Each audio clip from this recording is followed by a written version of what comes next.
Shalom warga kerajaan, salam sejahtera bagi kita semuanya. Senang sekali hari ini kita bisa berjumpa kembali di dalam program podcast GBI Rock Surabaya Kingdom Insight, His Gift for You. Kami selalu berdoa buat Anda semuanya bersama dengan keluarga. Anda semuanya tetap dalam pemeliharaan Tuhan, anugerah Tuhan yang berlimpah, sehingga kebaikan Tuhan selalu dinyatakan sempurna di dalam hidup Anda sekalian. Dan di dalam edisi kali ini kita akan membicarakan tentang satu topik yang menarik, yaitu tentang angel and demon, yaitu malaikat dan setan. Ya, kenapa kita perlu berbicara tentang hal ini? Kita perlu tahu bahwa dalam kehidupan orang percaya, kita semua sebagai warga kerajaan, ada yang namanya pelayanan malaikat. Dan kita juga perlu tahu bahwa memang setan itu betul-betul ada, sehingga kita bisa menghindari tipu dayanya, jeratnya. Oleh karena itu, kita akan berbincang-bincang pada kesempatan kali ini. Sudah hadir bersama dengan saya, yaitu Gembala GBI Rock Surabaya, Bapak Pendeta Daniel Januar Tanujaya. Shalom Pak Daniel. Shalom. Topik kita menarik kali ini. Menarik dan berbau mistis. Berbau mistis. Ya.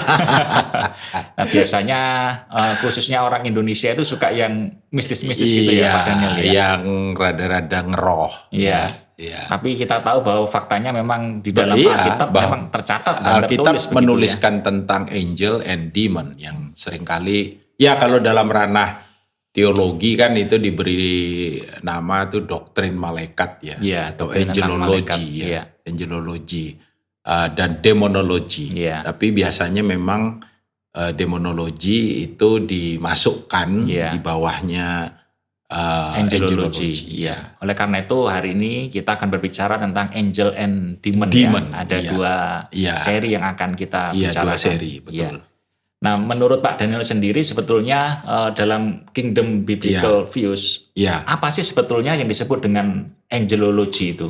Apakah sekedar satu studi tentang pelayanan malaikat atau ada hal-hal lain yang betul, tentu saja. Jadi sesuai dengan namanya kan angelologi kan dari angelos dari bahasa aslinya yang berarti malaikat, dan logos yang artinya adalah ilmu atau knowledge atau pengetahuan.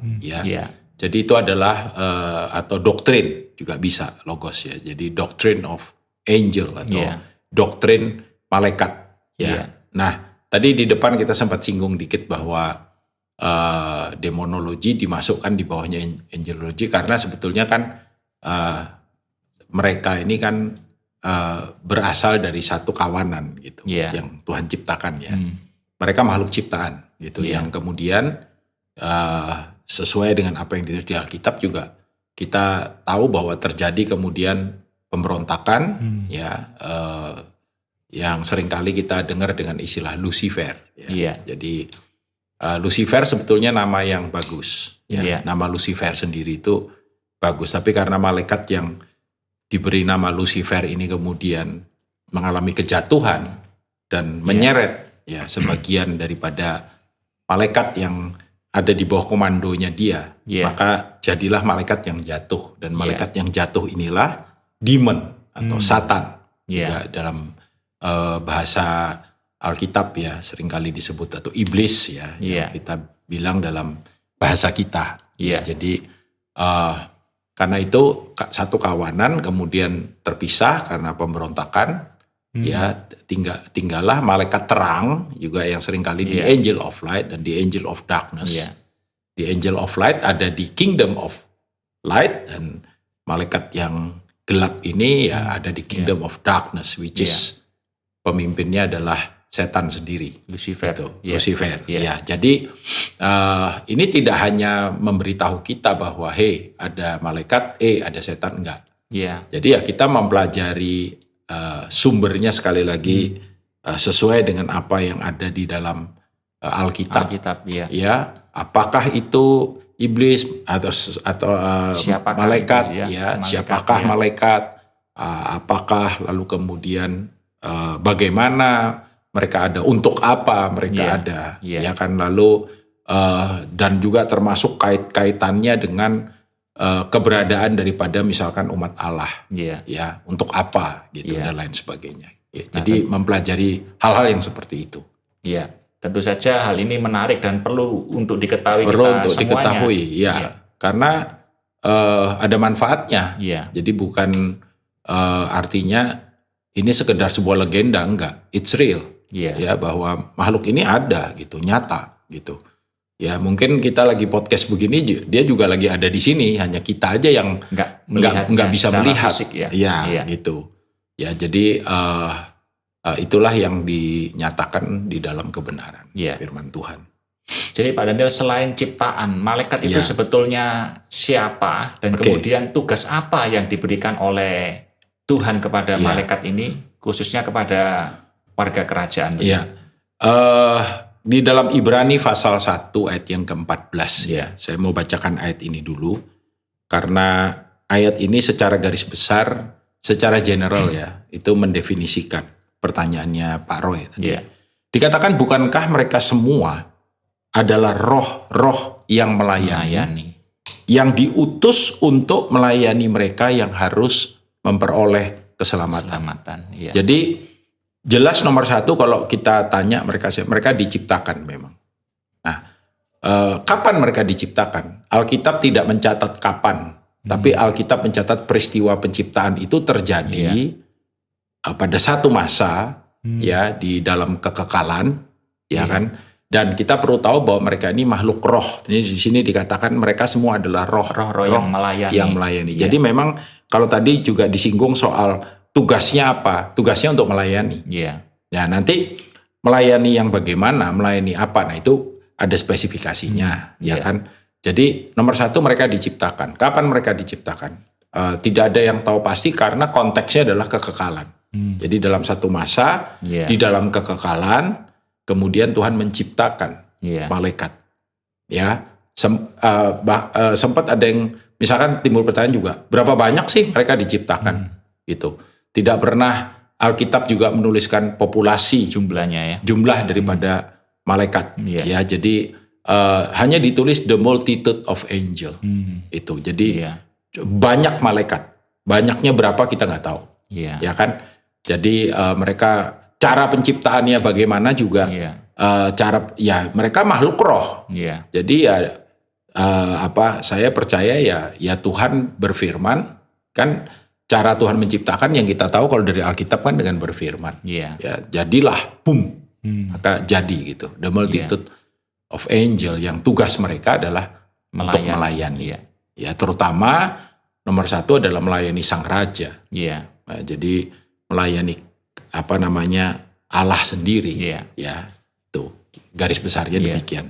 Nah Pak Daniel, kalau memang malaikat itu adalah ciptaan sementara manusia atau kita sendiri ini juga adalah ciptaan. Jadi perbedaannya di mana? Karena kita perlu mengetahui hal ini. Kadang-kadang kita sebagai manusia menganggap begitu bahwa malaikat itu lebih mulia sehingga layak untuk juga menerima penyembahan. Ada manusia-manusia mungkin yang menyembah malaikat. Mungkin kita perlu ada kepercayaan-kepercayaan yang mengarah ke sana memang. Gitu. Nah, tapi kalau kita lihat Alkitab jelas bahwa yang layak, yang patut dan yang seharusnya disembah hanya Allah saja. Hanya Tuhan saja. Kan? Semua ciptaan tidak pantas untuk disembah. Gitu. Nah, apa bedanya kita dengan malaikat? Tadi ada pertanyaan itu. Beda memang. Bedanya adalah malaikat makhluk roh. Sedangkan kita diciptakan itu ada tubuh. Ya kan? Ada jiwa. Gitu. Ada roh. Jadi unsur spirit yang ada pada kita memang unsur itu yang ada pada juga malaikat. Nah, kenapa seringkali manusia salah di dalam melihat, di dalam menilai, di dalam memahami makhluk ini? Karena manusia berpikir bahwa makhluk ini itu berkuasa. Memang kepada malaikat diberikan power, malaikat-malaikat tertentu Tuhan kasih. Mereka bisa perform miracles mereka bisa perform perbuatan-perbuatan yang powerful kan, sebagai Alkitab misalkan memberi contoh satu malaikat bisa menghabisi berapa tentara kan. Ketika Tuhan menghukum bangsa kafir yang mencoba untuk kemudian menghina namanya dan despise umat Allah. Satu malaikat aja Tuhan utus. Habis itu semua gitu. Berarti they are powerful. Nah, misunderstanding atau kesalahpahaman atau kesalahmengertian karena melihat kepada kuasa daripada malaikat itu yang seringkali lurking, apa istilahnya menipu ya umat manusia untuk kemudian menyembah dia. Ya kan? Alkitab juga mencatat misalkan ketika Daniel berhadapan dengan malaikat yang itu dia kan sempat. Lalu malaikat itu bilang, jangan menyembah aku sama dengan kamu. Kita sama-sama ciptaan maksudnya. Hanya kepada dia saja. Misalkan di penampilan-penampilan atau atas seizin Tuhan. Ya malaikat bisa kemudian menampakkan dirinya. Atau menunjukkan dalam berbagai macam rupa. Berbagai macam, apakah real as an angel sebagai malaikat itu yang beberapa orang pernah melihat. Misalkan malaikat pakai sayap, ada malaikat tanpa sayap yang seperti kita manusia biasa, sebagai contoh misalkan Hananya, Misael, Azaria, teman daripada Daniel, Sadrah, Mesah, Abednego itu nama Babel nama Ibraninya kan Hananya, Misael, Azaria. Ketika mereka dibuang di dapur berapi, kita tahu itu adalah Yesus, the fourth man. Tapi di situ juga ditulis dengan istilah malaikat Tuhan, ya kan.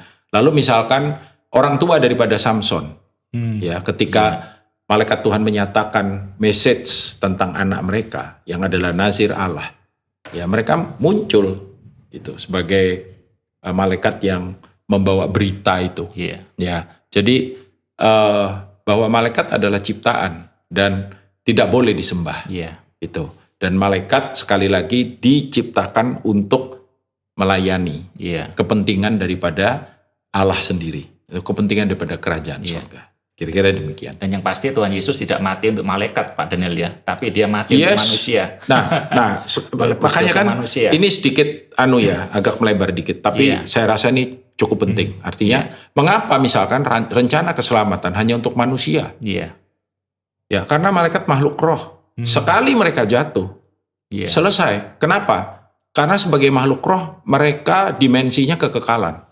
Kita enggak. Kita ini tubuh ini ada expirednya. Ada masanya. Ada masanya. Kita roh, tapi ada di dalam jasmani yang ada expirednya ini. Kita bisa mati. Sekalipun roh kita kekal, tapi kita bisa mati. Gitu. Nah, ketika malaikat jatuh, maka kejatuhan itu sifatnya juga kekal. Sehingga tidak ada penebusan. Gitu. Nah, kita manusia beda. Karena kita istilahnya itu tidak kekal. Sehingga ada Tuhan bisa menebus kita. Gitu. Karena ada esensi yang berbeda Gitu. Kalau tadi disebutkan dalam Ibrani 1:14 itu bahwa tugas malaikat itu adalah melayani. Kita sering kali mendengar ada istilah keren ini Pak Daniel, guardian angels, guardian malaikat angels. Pelindung. Apa memang setiap warga kerajaan ini diberikan guardian angels gitu malaikat pelindung oleh Tuhan Yesus oleh Raja Tuhan. Kita gitu untuk menjaga hidup kita atau seperti apa Pak Daniel? Jadi memang saya perlu bacakan ada beberapa ayat misalkan yang menunjukkan akan kebenaran ini. Jadi sebagaimana malaikat diciptakan tadi itu adalah roh yang melayani maka otomatis hal ini adalah sesuatu yang benar, yang misalkan dalam Mazmur pasal 34 ayatnya yang ke-8 misalkan dikatakan. Dituliskan malaikat Tuhan berkemah di sekeliling orang-orang yang takut akan dia. Lalu meluputkan mereka. Jadi kalau kita baca ayat sebelumnya, maka itu menunjukkan tentang keadaan pemazmur yang sedang mengalami penindasan dan sedang mengalami kesesakan. Lalu kemudian ayat berikutnya menuliskan bagaimana malaikat Tuhan berkemah di sekeliling orang-orang yang takut akan dia. Ngapain mereka berkemah? pasti ada tujuannya. Lalu ada perkataan demikian. Untuk apa? Untuk meluputkan mereka. Meluputkan mereka dari apa? Ya, dari segala bahaya yang berpotensi itu, atau yang mungkin sedang dialami oleh orang percaya. Lalu juga di dalam misalkan Mazmur yang sangat terkenal ya, Mazmur pasal yang ke-91. Ini kan terutama waktu kesesakan, kita mengalami kesesakan datang ya, biasanya kita mengutip atau membaca Mazmur 91 seperti ketika awal pandemi kan banyak sekali di-sharingkan, dikhotbahkan. Ayat yang ke-11 ya. Dikatakan kalau mulai dari ayat yang ke-10 itu kita baca, dikatakan malapetaka tidak akan menimpa kamu dan tulah tidak akan mendekat kepada kemahmu. Ayat 11 bilang ini, sebab malaikat-malaikatnya akan diperintahkannya kepadamu untuk menjaga engkau di segala jalanmu. Ya, bahkan ayat yang ke-12 dikatakan mereka akan mereka akan menatang engkau di atas tangannya supaya kakimu jangan terantuk kepada batu. Bukankah ini dikutip sama iblis ketika dia menggoda Tuhan supaya Tuhan menjatuhkan dirinya dari bubuhan bait Allah? Waktu percobaan di padang gurun. Jadi even iblis pun tahu bahwa ada malaikat yang diperintahkan Tuhan untuk menjaga kita. Menjaga kita daripada segala potensi, sekali lagi, kecelakaan yang bisa menimpa kita. Ya, jadi kalau mau ditanya tentang guardian angel, jelas ada malaikat yang Tuhan perintahkan, tapi itu dalam konteks dalam konteks perintah Tuhan. Ya, lalu ini kan di Perjanjian Lama, orang lupa itu jangan-jangan cuma untuk Perjanjian Lama aja. Itu kalau Perjanjian baru bagaimana? Nah, coba Matius pasal 18. Matius 18 ayatnya yang ke-10 ya, Matius 18 ayat 10. Jadi di Perjanjian Baru pun kita menemukan perbuatan-perbuatan, bahkan ini perkataan Tuhan Yesus sendiri. Matius 18 ayat 10 dikatakan begini, ingatlah, jangan menganggap rendah seorang dari anak-anak kecil ini, karena aku berkata kepadamu. Ini Tuhan Yesus yang ngomong. Jadi bosnya malaikat ini yang ngomong. Ada malaikat mereka di sorga, ada malaikat mereka di surga yang selalu memandang wajah Bapakku yang di sorga. Lalu ayat 11-nya dalam kurung, karena anak manusia datang untuk menyelamatkan yang hilang. Tuhan Yesus menghubungkan keberadaan anak-anak ini dengan malaikat. Ya pasti kan ada tujuannya. Ya. Lalu contoh lain, misalkan Kisah Para Rasul pasal 12 ayatnya yang ke-15. Kisah Para Rasul pasal yang ke-12 ayatnya yang ke-15 ya. Kata mereka kepada perempuan itu, engkau mengigau. Akan tetapi ia tetap mengatakan bahwa benar-benar demikian. Kata mereka itu malaikatnya. Jadi orang Ibrani pada waktu itu punya pandangan ini, paham pandangan. Ini maksud ini kejadian apa? Ketika Petrus dikeluarkan sama malaikat dari dalam penjara, penjara yang maximum security, penjara yang paling ketat dijaga, yang kalau untuk keluar dari penjara itu terlalu panjang kalau kita baca ayatnya, tapi baca sendiri ayatnya, ayat sebelum ini terutama di Kisah Para Rasul pasal yang ke-12 ini ya. Bagaimana Petrus di penjara, lalu orang percaya sementara berdoa. Nah, berarti apa? Ketika kita berdoa, kita mengaktifasi peran malaikat. Ya, jadi saya mendengar sebuah kesaksian misalkan. Bagaimana seorang ibu yang anaknya nggak pulang-pulang dan malam semakin pekat gitu kira-kira ya, dan dia khawatir, tapi kekhawatirannya juga tidak membawa anaknya pulang, lalu dia berdoa. Ini kejadian benar. Ya, dia berdoa, dia minta supaya malaikat bawa anaknya pulang.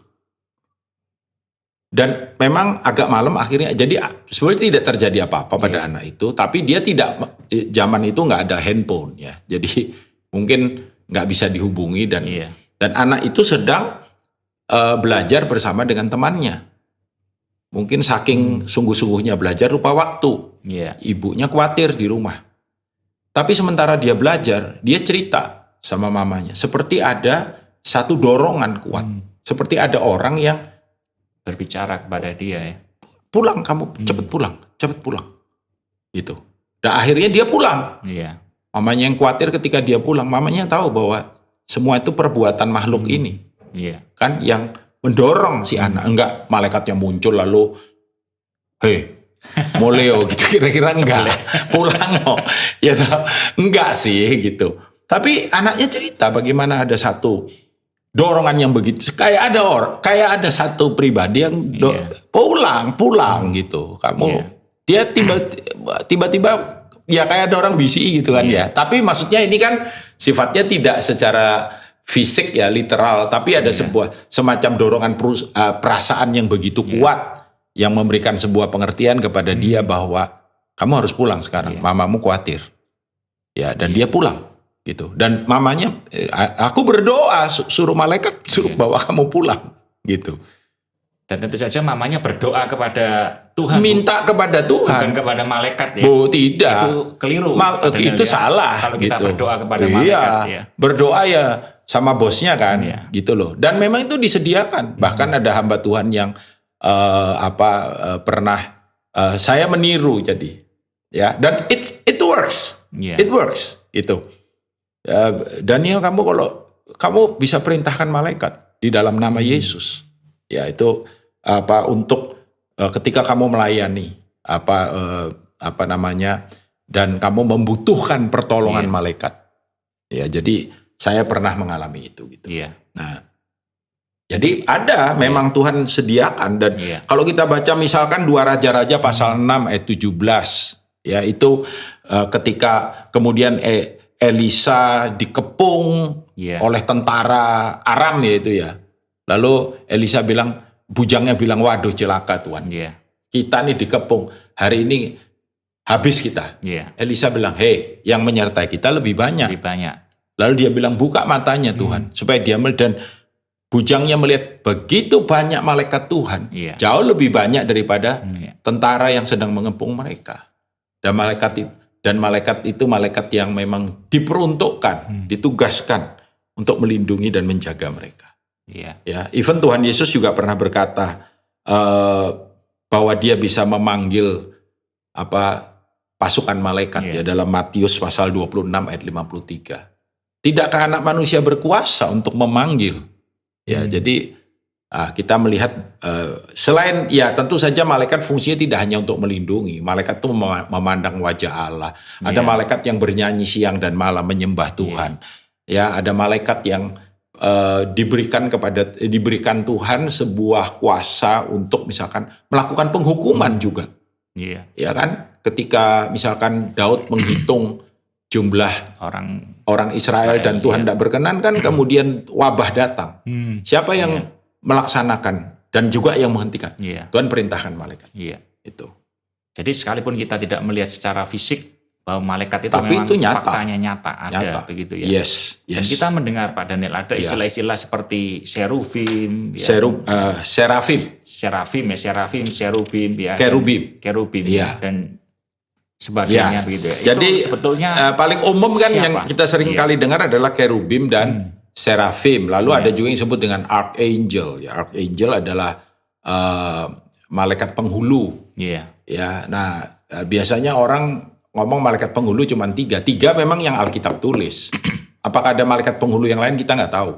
Ya, yang 3 itu kan Mikael, Gabriel, Lucifer sebetulnya.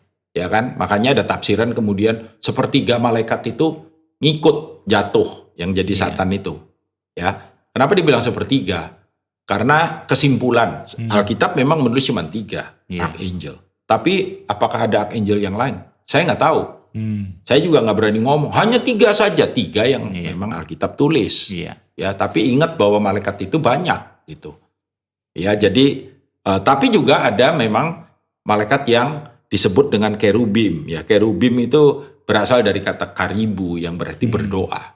Ya, sesuai dengan namanya, malaikat ini seringkali memang dihubungkan dengan permohonan dan doa-doa yang dinaikkan di tahta Tuhan.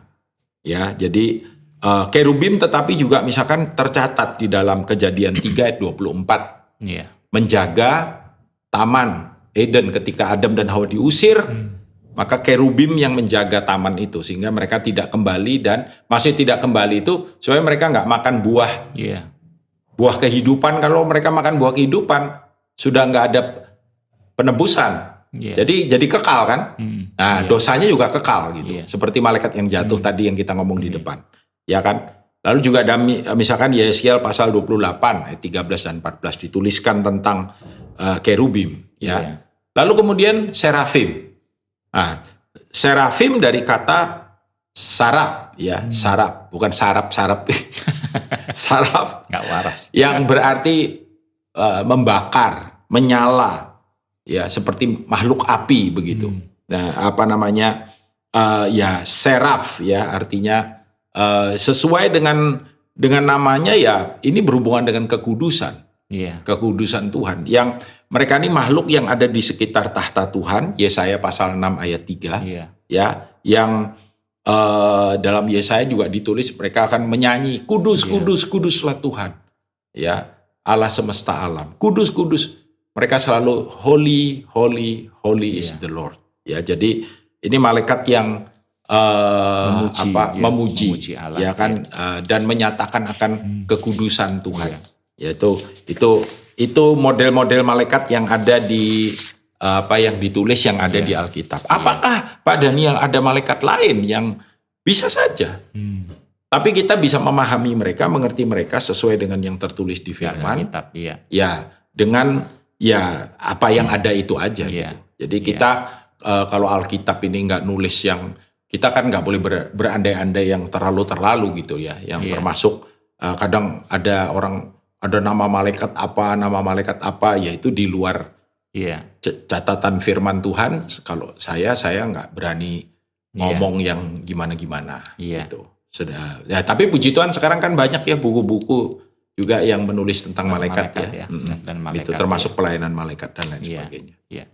Nah, Pak Daniel sendiri sepanjang pelayanan, apakah ada satu momen yang menarik mungkin ya, yang terkait dengan hal ini tentang pelayanan malaikat? Pelayanan malaikat. Ya, tentu saja gitu. Kenapa saya percaya? Karena misalkan satu kali ya, ini sudah lama banget, tapi saya nggak pernah lupa peristiwa ini. Karena tidak mungkin tidak ada campur tangan supranatural di situ. Jadi pada waktu keponakan saya yang sekarang dia udah gede ya, udah usianya juga udah 20 sekian. Tapi waktu dia masih kecil itu memang anaknya nggak bisa diem ya. Ya gimana dia pada waktu itu di sofa di rumah kami itu, dia berdiri begini, lalu kemudian dia lemparkan badannya gitu, peng. Dan tiba-tiba ketika dia dorong badannya ke belakang itu kelewatan.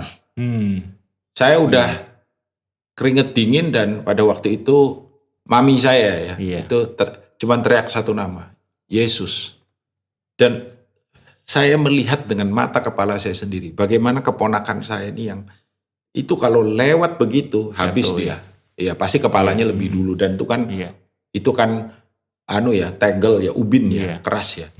Tapi ketika dia lewat sudah lebih dari pantatnya. Jadi udah pasti jatuh lah. Tapi kemudian seperti ada yang menahan. Set. Lalu kayak ada yang dorong dia dikembalikan. Kembali lagi. Dan dia diem, dia pucet. Ya. Tapi saya tahu itu ada satu kekuatan, apakah saya percaya itu malaikat yang tahan itu. Jadi lalu juga saya pernah mengalami dalam satu masa ya, ketika kami pada waktu itu membutuhkan dana. Jadi waktu itu saya mau menikah, dan ya dana kita terbatas ya, dan saya melayani di satu gereja pada waktu itu. Di satu gereja yang pengalaman ini betul-betul pengalaman yang aneh, dan saya percaya itu malaikat sih gitu. Karena aneh aja gitu, maksudnya. Jadi gini ceritanya, bagaimana setelah selesai pelayanan, pada waktu itu masih ada cukup banyak orang, termasuk gembala dari gereja itu, dan kemudian beberapa pekerja, saya, lalu calon istri pada waktu itu, ya kan. Lalu saya didatangi oleh seorang ibu yang sangat rapi penampilannya, sangat rapi, sangat bagus, dan ibu ini membawa sebuah amplop. Lalu dia bilang, "Pak, ini berkat buat Bapak. Ini berkat, ya. buat Bapak. Bapak terima. Yang ada dalam benak saya, ibu ini adalah pengurus dari gereja ini, dan dia kasih saya PK. Oh ya, terima kasih banyak Bu, Tuhan berkati. Lalu dia berbalik dan dia pergi.